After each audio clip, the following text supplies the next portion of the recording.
ఆధునిక వైద్యంలో మూలకణ చికిత్సలు క్రమముగా ప్రాధాన్యం పెరుగుతుంది. తాజాగా ఎముకల వైద్యంలోనూ స్టెమ్ సెల్ థెరపీలను వినియోగం పెరుగుతుంది. విరిగిన ఎముకలు చక్కగా అతుక్కునేందుకు, కీళ్ల మధ్య తగ్గిపోయిన గుజ్జును తిరిగి పెంచడానికి, కార్టిలేజ్ను మరింతగా ఉత్పత్తి చేయడానికి వీలుగా స్టెమ్ సెల్ థెరపీలను వాడుతున్నారు. కోవిడ్ వచ్చి తగ్గిన వారిలో చాలా మందిలో తుంటి కీలు భాగానికి రక్త ప్రసరణ తగ్గడంతో అది చచ్చుబడిపోతుంది. ఇలా చచ్చుబడిన తుంటి కీళ్లను మూలకణాల సాయంతో చక్కగా మరమ్మతు చేయొచ్చని చెబుతున్నారు డాక్టర్లు. ఈ నేపథ్యంలో ఎముకల వైద్యంలో స్టెమ్ సెల్ థెరపీల వినియోగం గురించిన పూర్తి వివరాలను ఇప్పుడు తెలుసుకుందాం.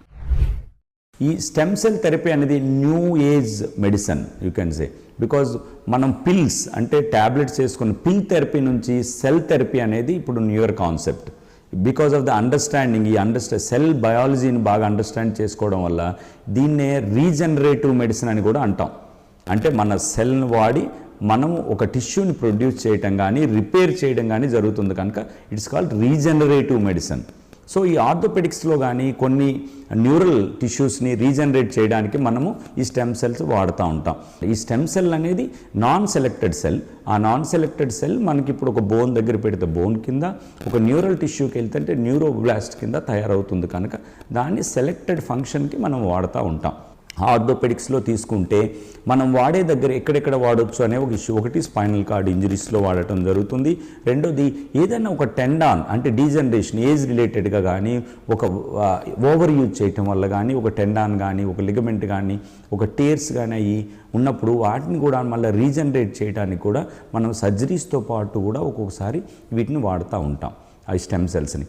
మూడో ఇండికేషన్ కింద తీసుకుంటే నాన్ యూనియన్స్ అంటాం. ఒక ఫ్రాక్చర్ ఉందనుకుంటే ఇరిగిపోయిన ఎముకలు ఒక్కొక్కసారి కలవ్వు చాలా చేసిన దానికి కామన్గా మనం వాడేది ఇలియాక్ క్రస్ట్ గ్రాఫ్టింగ్ అని వాడతాం. అంటే బోన్ గ్రాఫ్ట్, పేషెంట్ బోన్నే తీసుకొని అక్కడ బోన్ వేయటం, అది కలవడానికి ఉపయోగపడుతుంది.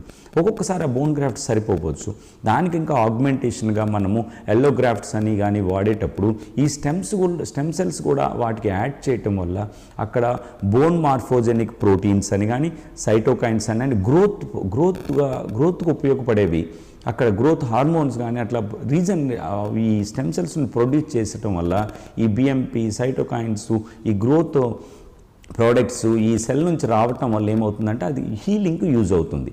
అంటే ఒక టెండాన్ తెగిపోయిన దగ్గర యూజ్ అవుతుంది. అలాగో అదేవిధంగా ఒక బోన్ కలవడానికి నాన్ యూనియన్ని మనకి హీలింగ్కి కూడా ఉపయోగిస్తుంది.